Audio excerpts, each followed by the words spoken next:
Good evening and salam Ibu Pertiwiku. Scientists have found that a chemical ban around the globe for the last 30 years has made an unfortunate resurgence, and all signs point to China as the culprit. Last year, scientists from the National Oceanic and Atmospheric Association found that global emissions of trichlorofluoromethane, CFC-11, have actually been increasing since 2013.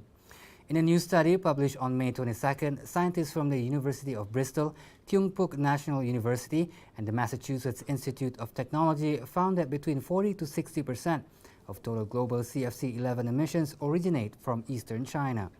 Scientists came to the conclusion after analyzing wind patterns to determine the origin of the gas increase, leading them to eastern mainland China around the Shandong province. Manufacturers told the EIA they continued to use the banned product because of its better quality and cheaper price. The New York Times reported that some factories were producing the gas in secret, while other manufacturers said the local governments turned a blind eye.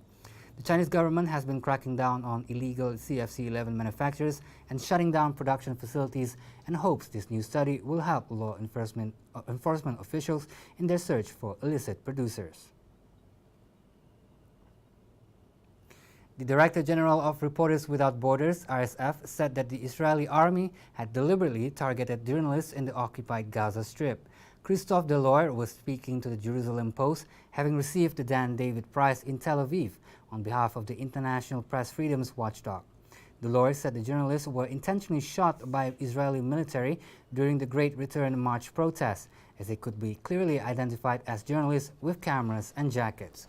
According to the Jerusalem Post, last week RSF formally asked the International Criminal Court ICC to investigate the suspected war crimes by the Israeli military against Palestinian journalists covering protests in Gaza since 30 March 2018.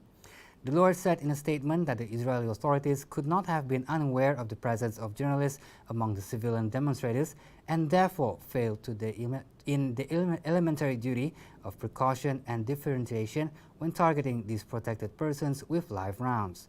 The statement continued, these deliberate and repeated violations of international humanitarian law constituted war crimes.